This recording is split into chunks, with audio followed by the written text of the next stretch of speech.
안녕하세요. 박덕규입니다. 자, 우리 교과서의 역사 왜곡 세 번째 시간입니다. 자, 오늘은 뭘 알아볼 거냐면 삼국과 신시 배달, 단군조선의 건국사를 부정한다 라는 것인데요. 이게 무슨 뜻이냐?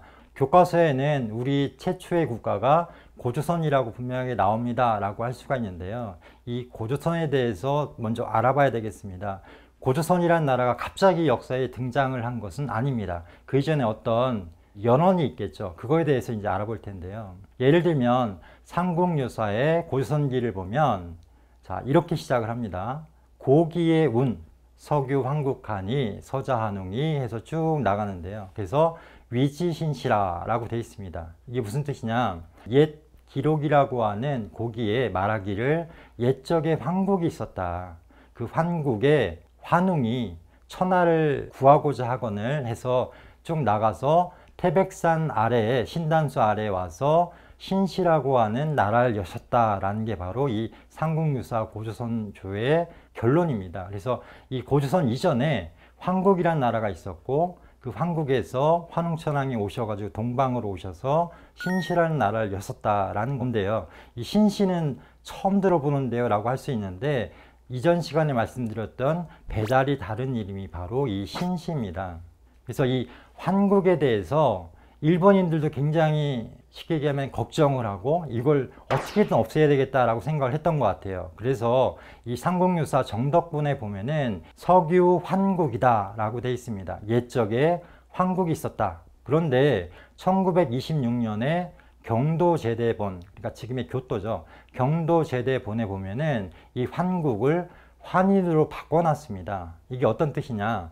황국이라고 하는 역사 시대를 환인이라고 하는 하나의 인물로 바꿔놓은 거죠. 물론 황국을 환인이 다스리시긴 하셨지만은 석유 환인이다, 석유 황국이다는 굉장히 큰 차이가 있습니다. 그래서 우리 역사의 시작은 사실은 환국이었다라는 겁니다. 그리고 이만희 시루가 사실은 이것을 결정적으로 변조를 합니다.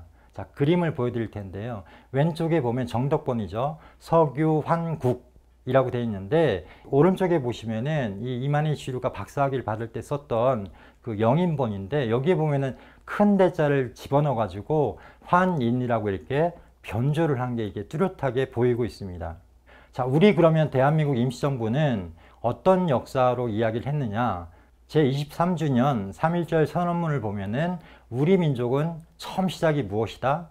환국이 창립된 이래 환국에서부터 시작했다고 분명하게 선언을 했습니다.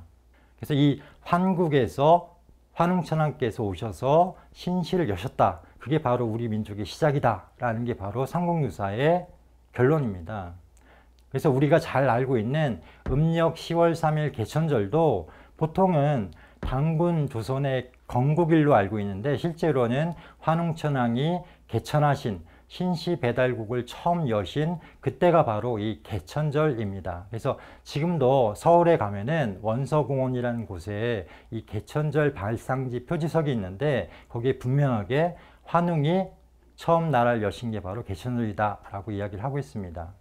자, 그러면 이 환국과 신시 배달이 어떻게 없어지게 됐느냐, 우리 역사에서 이렇게 신화시대로 이렇게 바뀌게 됐느냐, 그것은 조금 내용이 긴데요. 짧게 설명을 드리면 우리가 처음 이 600년, 700년 전에 조선을 건국을 할 때 당시 이제 명나라가 어쩔 수 없이 대국이었기 때문에 책봉을 받는 그런 제후국으로 이렇게 전락을 하게 됩니다. 우리나라가. 그래서 그 당시에 제후국으로 책봉을 받으면서 주무왕이 기자를 조선에 책봉을 했던 뭐 잘못된 역사죠. 사실은 거짓의 역사인데 주무왕이 기자조선을 그 제후국으로 했던 것처럼 명태조가 이성계를 조선의 그런 왕으로 제후로서 이렇게 책봉한다라고 하는 그 4대 사관으로부터 이 시작이 됩니다. 그래서 단군조선 이전의 역사를 이제 없애게 되는데요. 그 과정을 보면은 처음에 시작은 고려 말에 이승유가 쓴 제왕운기부터 시작이 됩니다. 이때 처음에 누가 나라를 세웠는가라고 했을 때 환웅이나 환인이 아니라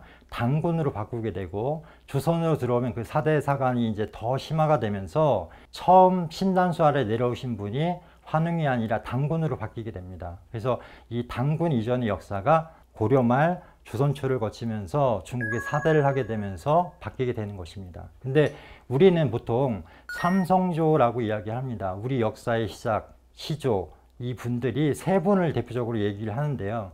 환인, 환웅, 당군이다 라고 해서 환인의 환국, 환웅의 신시배달, 당군왕검의 조선 시대를 바로 삼성조 시대라고 합니다. 이 흔적은 지금도 일본에 가면 고대로부터 우리나라 사람들이 일본으로 많이 이주를 했고 그곳에서 나라를 세우고 문명을 열고 했는데 그 흔적이 지금도 일본에 남아 있어요. 그래서 우리 역사의 시작을 어떤 과정을 거쳐서 내려왔는가를 알 수 있는 게 바로 이제 국통이라고 이야기를 했는데요. 석주 이상용 선생이나 단재 신채호 선생은 역사를 찾는데 가장 중요한 것이 무엇이냐라고 했을 때 국통이다, 국맥이다 라고 이야기를 했습니다. 자, 한 가문에도 족보가 있어야만 뿌리를 알 수 있고 시조가 누군지 알 수 있는 것처럼 이 나라에도 역사가 있어야만 알 수가 있는데 그 역사에서 나라의 족보가 바로 이 국통이고 국맥입니다.